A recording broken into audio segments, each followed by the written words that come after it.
is 2 years older than me. From a young age, it was clear that Emma and I were different in many ways. Emma was the kind of child who turned heads wherever she went, with her tall, slender frame, cascading golden hair, and striking blue eyes. She could easily have been a child model. Her beauty was undeniable and magnetic, drawing attention and admiration from everyone she encountered. Even as a toddler, people would stop my mother in the grocery store to comment on how beautiful Emma was.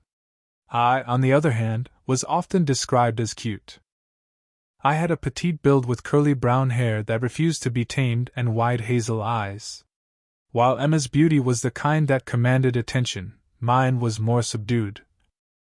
Emma had a natural talent for making people feel special, and she thrived in social situations. I was more introverted and reserved. I enjoyed spending time with a close-knit group of friends and preferred quiet activities like reading, drawing, and exploring the outdoors, while Emma dazzled others with her charm. I found joy in the small, simple moments of life. I was content to observe and listen, often playing the role of the supportive sister who stood in the background, cheering Emma on from the sidelines. Despite our differences, Emma and I shared a close bond during our early childhood years. We would spend hours playing in the backyard, creating imaginary worlds and embarking on grand adventures. Emma was always the leader, inventing elaborate storylines and assigning roles, while I happily followed along, adding my own touches to our fantastical tales. Our parents did their best to treat us equally, showering us with love and support. However, as we grew older, the differences in how people perceived us became more pronounced. At family gatherings, relatives would gush over Emma's beauty, often overlooking me in their admiration. Teachers at school would comment on Emma's potential to become a model or actress, while my achievements in academics and art were noted but not celebrated with the same enthusiasm. One of my earliest memories of feeling overshadowed by Emma's beauty occurred when I was 6 years old. It was Emma's 8th birthday, and our parents had thrown a big party to celebrate. The house was filled with family and friends, laughter and music echoing through the rooms. Emma wore a beautiful pink dress with a matching bow in her hair, looking like a princess from a fairy tale. I wore a simple blue dress, feeling pretty but plain next to Emma's dazzling appearance. As the guests arrived, they flocked to Emma, showering her with compliments and gifts. "You look like a little princess, Emma," they would exclaim. "You're going to break so many hearts when you grow up." Meanwhile, I stood nearby, smiling politely, waiting for someone to notice me. A few guests did, offering kind but brief comments like, "Lily, you look cute." But the focus was always on Emma. I remember feeling a pang of jealousy that day, a confusing and unwelcome emotion that I didn't fully understand at the time. I loved Emma and wanted her to be happy, but I couldn't help but feel invisible in her shadow. It was a feeling that would follow me throughout my childhood and into my teenage years, growing stronger with each passing year. Family outings were another reminder of the differences in how we were perceived. Whether we were at the park, the zoo, or on a beach vacation, Emma always drew admiring glances and comments from strangers. "What a beautiful child," they would say to my parents. "She should be in movies." My parents would smile proudly and thank them, while I stood quietly by their side, wishing for a fraction of the attention Emma received. The first day of elementary school was a milestone for both Emma and me. Emma, with her natural charisma and stunning looks, was immediately popular.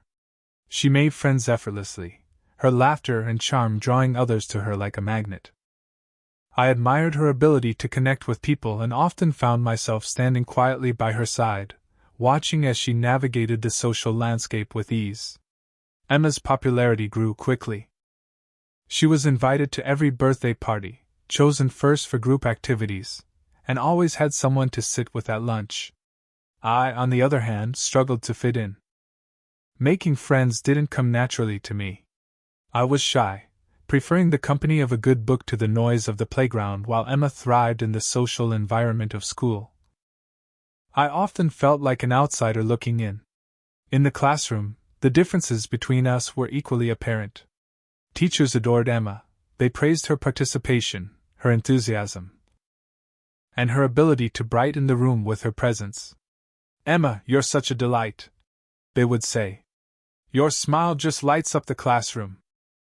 I couldn't help but notice that their praise for me was more subdued. "Lily, you did well on your spelling test," they would say, their tone lacking the same warmth and excitement. As the school year progressed, several significant events highlighted the growing gap between Emma and me. One such event was the annual school talent show. Emma decided to perform a dance routine, and she practiced diligently every day after school. Our parents were thrilled and supportive, attending every practice session and offering words of encouragement.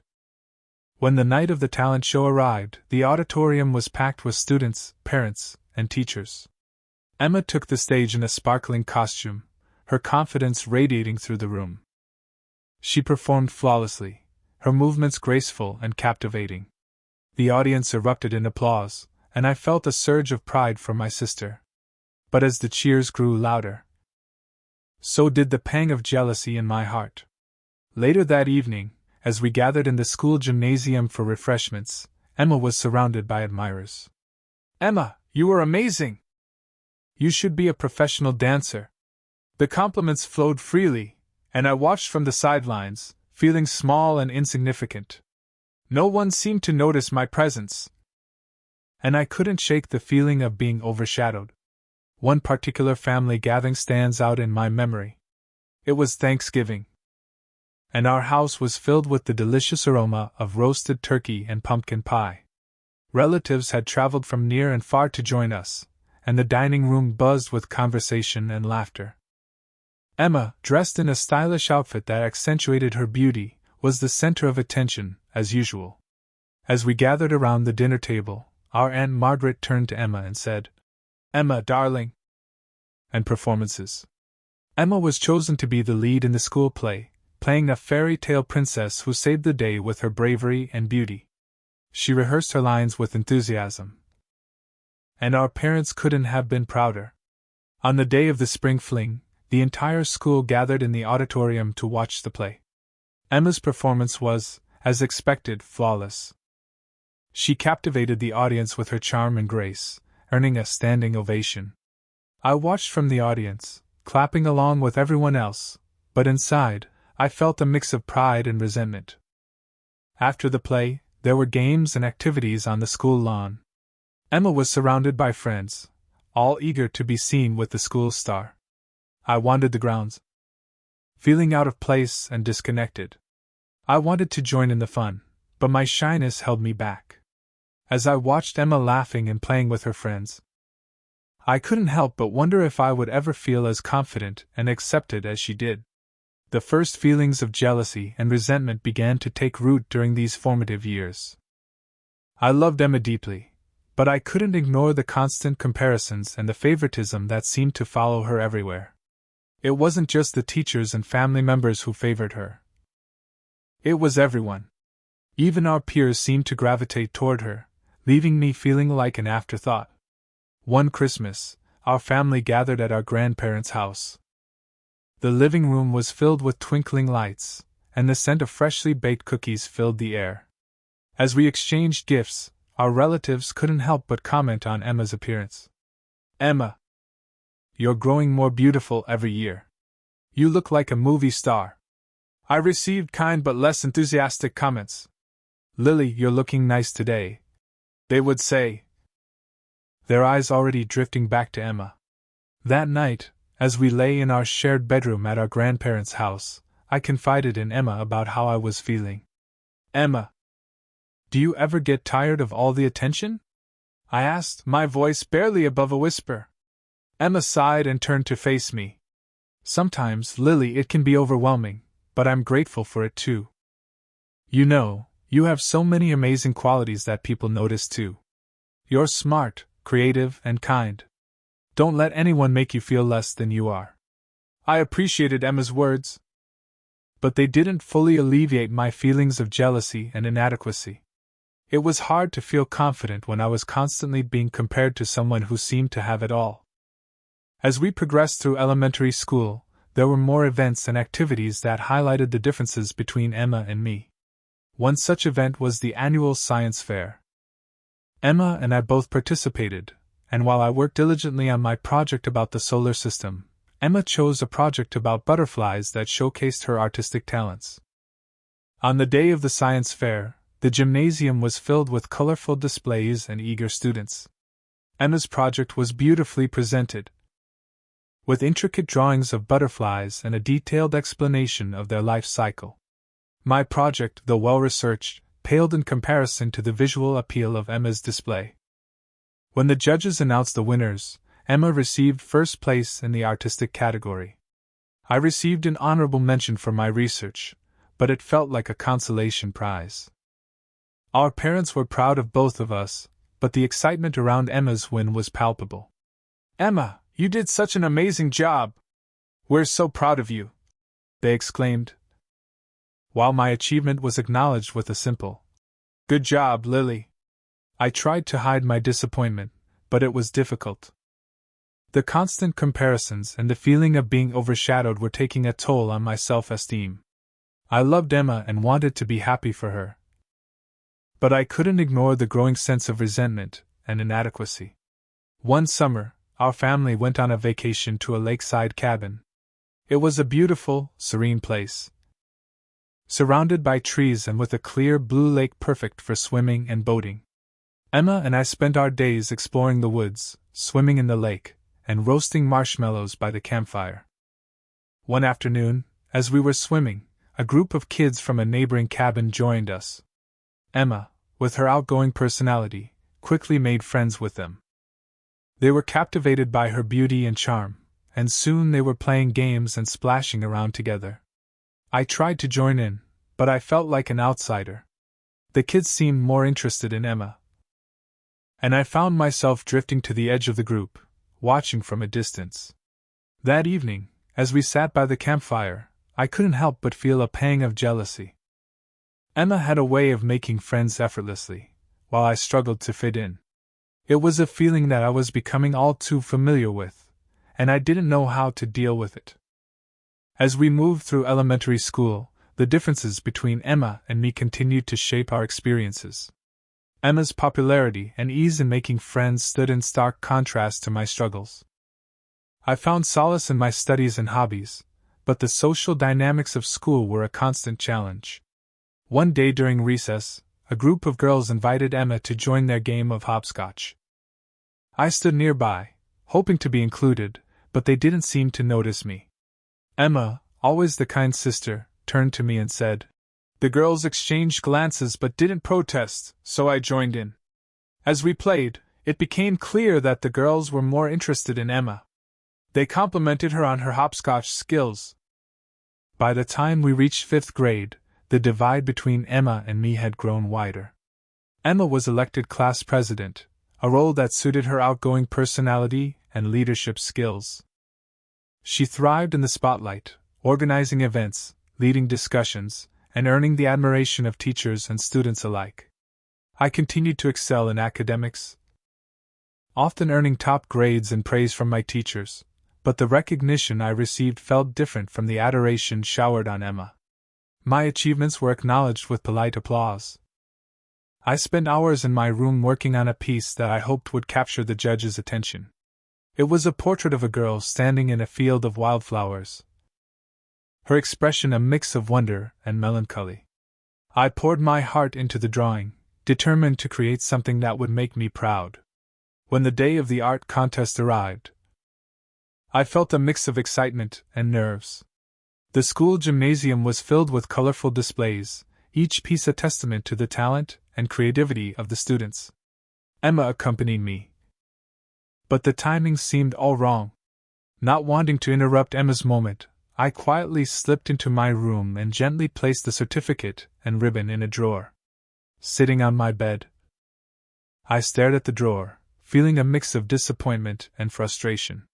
It wasn't that I begrudged Emma her achievements, I just wished that, for once, I could have a moment where I felt truly seen and celebrated. Later that evening, as I sat at the dinner table, my parents continued to talk about Emma's photo shoot. I listened silently, trying to push away the feelings of resentment that were bubbling up inside me. When there was finally a lull in the conversation, I mustered the courage to speak up. "Mom, Dad, I won first place in the art contest today," I said, my voice barely above a whisper. They turned to look at me, their expression shifting from excitement to polite interest. "That's wonderful, Lily," my father said with a smile. "Congratulations."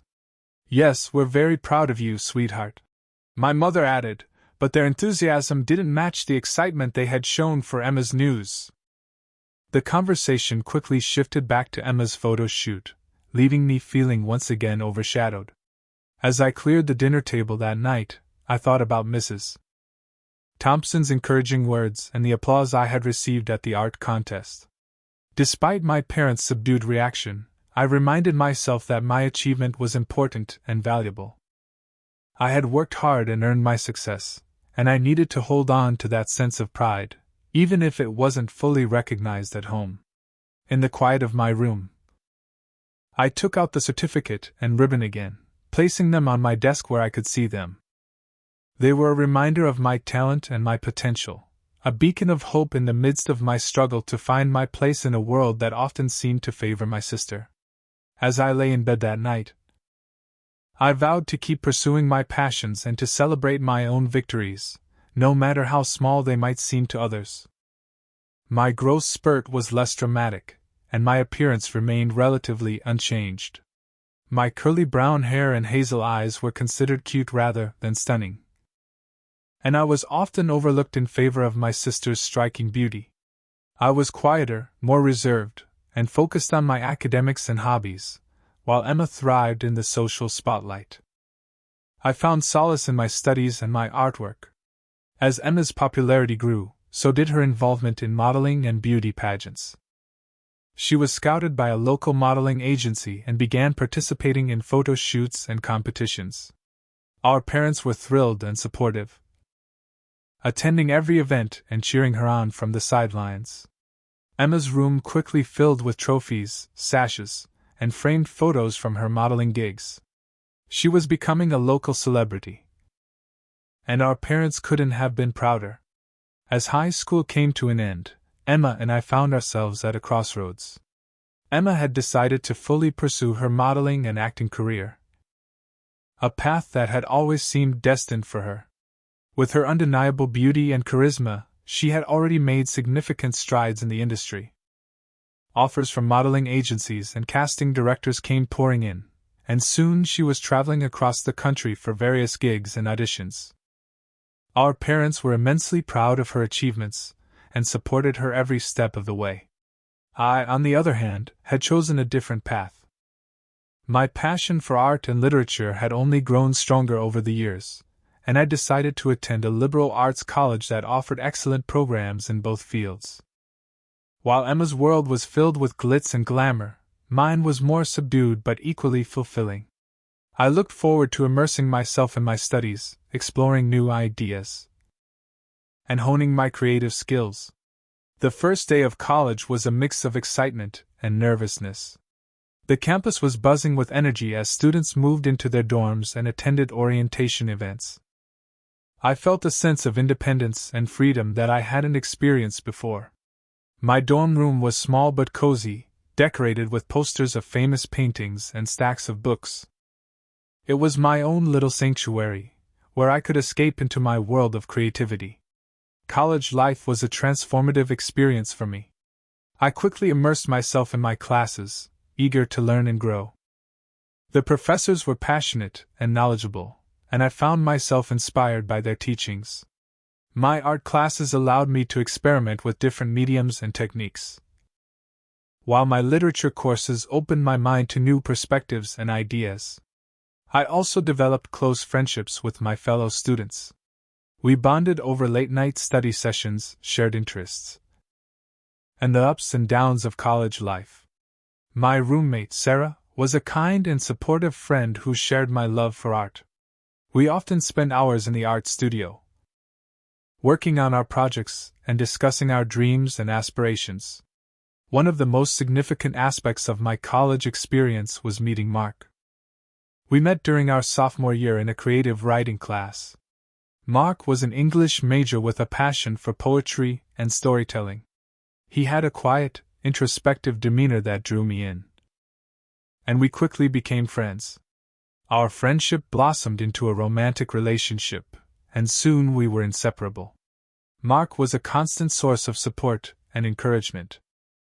He appreciated my artistic talents and often attended my gallery showings and readings. We spent countless hours discussing literature, art, and our future aspirations. Mark's gentle nature and thoughtful insights helped me gain confidence in myself and my abilities. Our relationship continued to grow, and I found myself falling deeply in love with him. Mark's presence in my life was a calming influence, and he helped me navigate the challenges of college with grace and resilience. With him by my side, I felt more confident and capable than ever before. While my college years were filled with personal growth and new experiences, my relationship with Emma became more strained. Her modeling and acting career had taken off, and she was living a glamorous life that seemed worlds apart from mine. Emma's success brought her fame and recognition, and she often appeared in magazines and on television. She attended red carpet events, mingled with celebrities, and traveled to exotic locations for photo shoots. Despite our different paths, Emma and I stayed in touch. She would occasionally visit me at college, bringing with her a whirlwind of excitement and glamour. During her visits, she would regale me with stories of her adventures, describing the luxurious parties, the famous people she had met, and the exciting projects she was working on. While I was genuinely happy for her, these visits also brought up old insecurities for me. One particular visit stands out in my memory. Emma had just returned from a photo shoot in Paris, and she decided to surprise me with a visit. She arrived on campus in a sleek car, dressed in designer clothes, and carrying a suitcase full of gifts. As we walked through the campus, students turned their heads to look at her, captivated by her beauty and presence. "Paris was incredible, Lily," she said, her eyes sparkling with excitement. "The Eiffel Tower, the fashion shows, the food, everything was just perfect. And guess what? I met a famous director who wants to cast me in his next film." "That's amazing, Emma," I replied, trying to sound enthusiastic. "I'm really happy for you." As we continued our walk, Emma's stories of her glamorous life filled the air. I couldn't help but feel a pang of jealousy and inadequacy. While Emma was living a life of excitement and adventure, I was focused on my studies and navigating the challenges of college. It was hard not to compare our lives and feel like I was falling short. That evening, as we sat in my dorm room, Emma noticed the stack of books and art supplies on my desk. "You always were the creative one, Lily," she said with a smile. "I wish I had your talent for art." I appreciated her compliment, but it didn't fully alleviate my feelings of insecurity. Despite my achievements and the personal growth I had experienced in college, I still struggled with the constant comparisons to Emma. It was a lingering shadow that I couldn't quite escape. As the years went by, I continued to focus on my studies and my relationship with Mark, but also a sense of dread about the inevitable comparisons. Emma arrived on campus with her usual flair, instantly attracting attention wherever she went. Her presence was magnetic, drawing eyes and admiration as she moved through the crowd with grace and confidence. We spent the day catching up, and she shared vibrant stories of her experiences on set, the interesting people she had met, and the exciting opportunities that lay ahead. I listened intently, a mix of admiration and envy swirling within me, struggling to reconcile my complex feelings. That evening, we attended a small gathering with some of my friends. The atmosphere was lively, filled with chatter and laughter as we mingled. I couldn't help but notice the way people gravitated towards Emma, captivated by her effortless charm and stunning beauty. She seemed to shine even brighter in social settings, her laughter infectious and her stories enthralling everyone around her. Despite the twinge of jealousy I felt, I found comfort in having Mark by my side. His presence grounded me, offering a reassuring contrast to Emma's dazzling allure.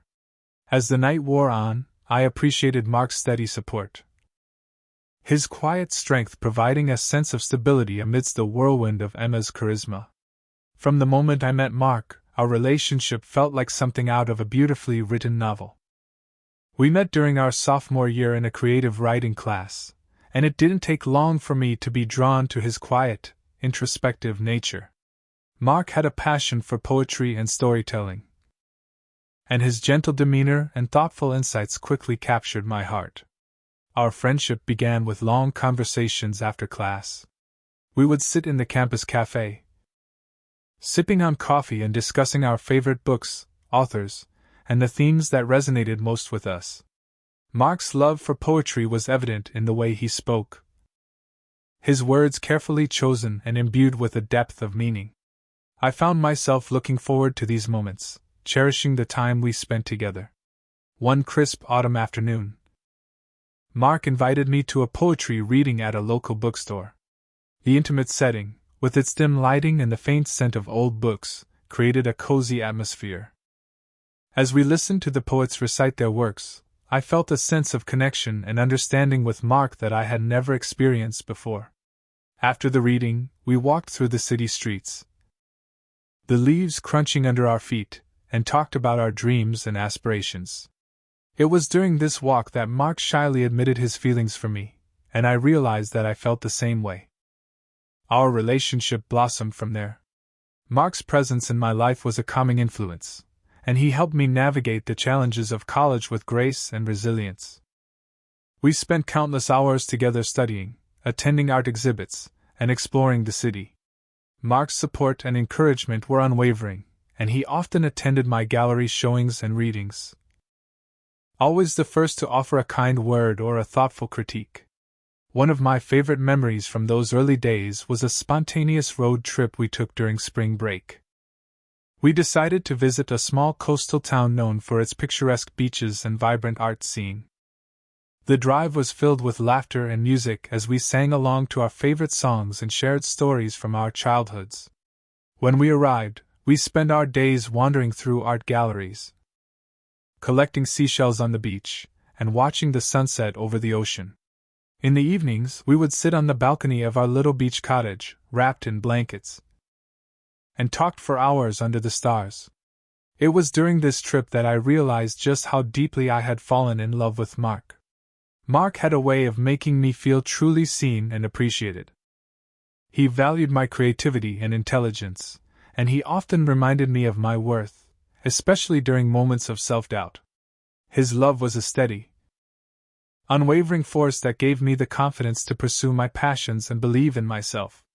With him by my side, I felt empowered to take risks and embrace new opportunities. Our relationship wasn't without its challenges, of course. There were times when the pressures of school and our individual ambitions created tension. But we always managed to find our way back to each other. Communication was key, and Mark's patient, understanding nature made it easier for us to navigate any obstacles that came our way.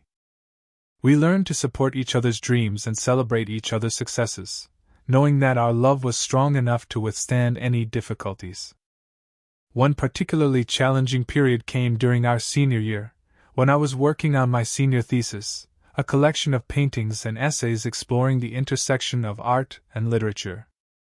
The project was incredibly demanding, and there were times when I felt overwhelmed and unsure of myself. Mark was my rock during this time, offering a listening ear, words of encouragement, and practical support. He would bring me coffee during late-night work sessions, help me organize my thoughts, and remind me to take breaks and care for myself. His unwavering belief in me gave me the strength to persevere and complete the project. As I graduated, Mark and I began to discuss our future together. We knew that the transition from college to the real world would bring new challenges, but we were committed to facing them together. Mark had been accepted into a prestigious graduate program for creative writing, and I had been offered a position as an art instructor at a local community center. We were excited about the opportunities ahead and the chance to continue growing, both individually and as a couple. Our love deepened as we navigated the post-college world. We moved into a small apartment together, filling it with books, art supplies, and the memories we had collected over the years. We continued to support each other's passions. Mark attended my art exhibits, and I went to his poetry readings. Our shared love for creativity and storytelling was a constant source of inspiration and connection. One of the most memorable moments of our post-college life was a surprise trip that Mark planned for our anniversary. He had arranged for us to visit a secluded cabin in the mountains, a place where we could escape the hustle and bustle of city life and reconnect with nature. The cabin was nestled in a lush forest, with a clear babbling brook nearby, and a stunning view of the mountains. We spent our days hiking through the woods, exploring hidden trails, and marveling at the beauty of the natural world. In the evenings, we would sit by the fireplace, sipping hot cocoa and sharing our hopes and dreams for the future. It was during this trip that Mark proposed, presenting me with a simple, elegant ring that he had designed himself. His proposal was heartfelt and sincere, a reflection of the deep love and commitment we shared.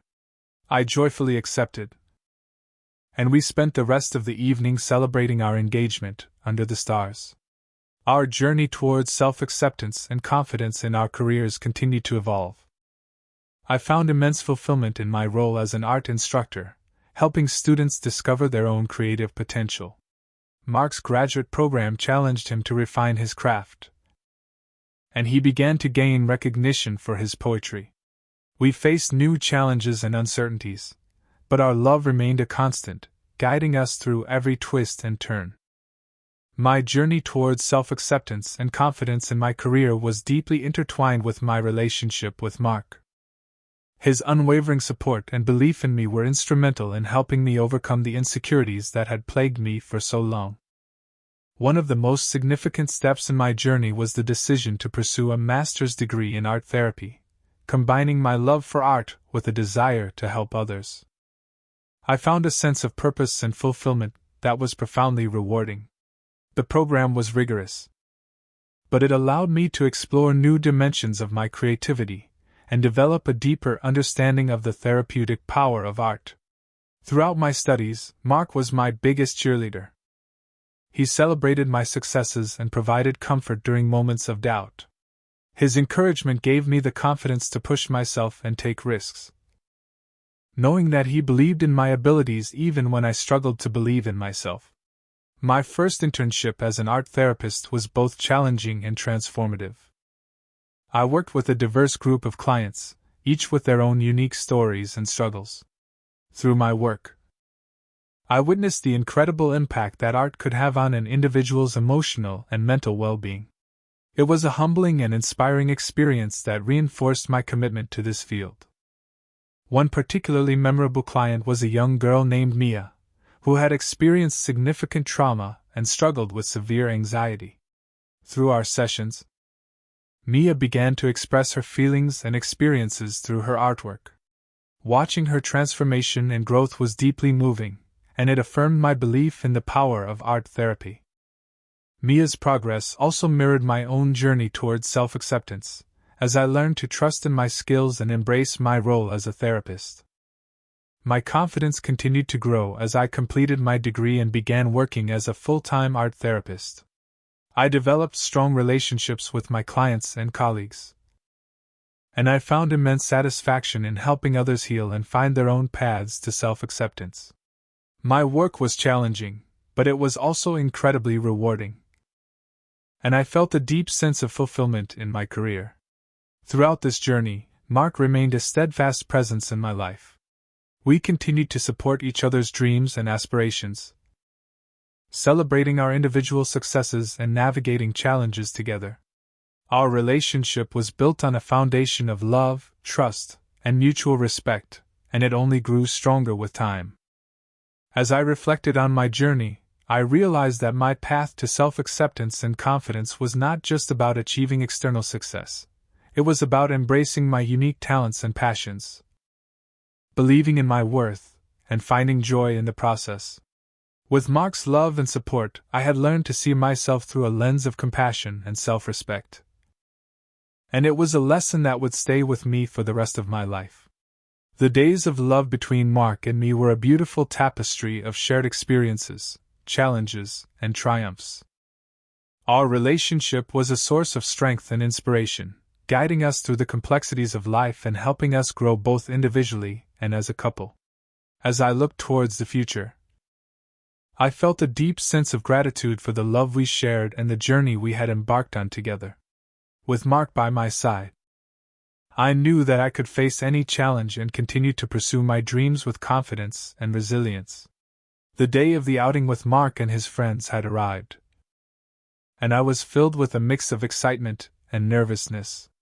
This was a significant moment for us as we planned to reveal the exciting news of our upcoming marriage to his close-knit group. Mark had organized a small gathering at a charming lakeside cabin, a picturesque location perfect for such an announcement. The cabin was nestled among tall pine trees, with a serene view of the lake that shimmered under the late afternoon sun. As we drove to the cabin, Mark and I chatted about the details of our wedding plans, our excitement palpable. He reached over and squeezed my hand, his eyes filled with love and anticipation. "This is going to be great, Lily. They're going to be so happy for us," he said reassuringly. When we arrived, we were greeted by the warm smiles and friendly banter of Mark's friends. It was my first time meeting most of them, and I was eager to make a good impression. We settled into the cozy living area, which was decorated with rustic furniture and adorned with fairy lights that added a magical touch to the evening. As the evening progressed, the atmosphere grew livelier. We enjoyed a delicious dinner prepared by Mark's friend Alex, who was an excellent cook. The table was filled with an array of dishes, from grilled vegetables to succulent steaks, and the conversation flowed easily. There was a sense of camaraderie and warmth that made me feel welcome, despite my initial nerves.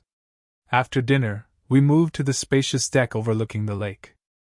The sun had begun to set, casting a golden glow over the water.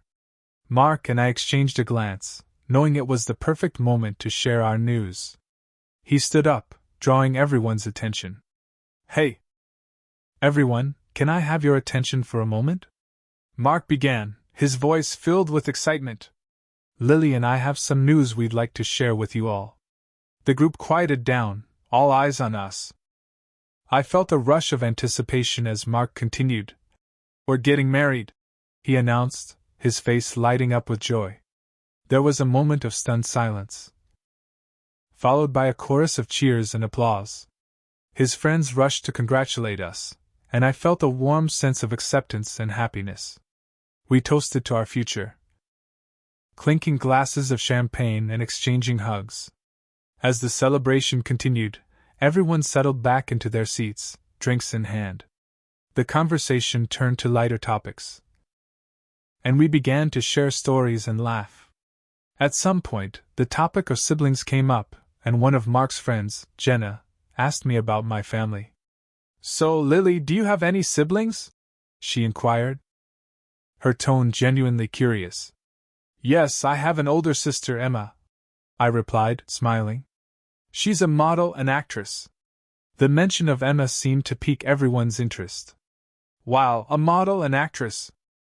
That's impressive," Jenna remarked. It was at this moment that Mark, who had been enjoying a few drinks, chimed in loudly. "If you guys think Lily is pretty, you should see her sister," he exclaimed. They were all in awe, commenting on how stunning she looked. "She's gorgeous! Wow, she could be a supermodel. No wonder she's in the industry." I felt a knot tighten in my stomach, my heart sinking. The evening, which had started so beautifully, now felt tainted.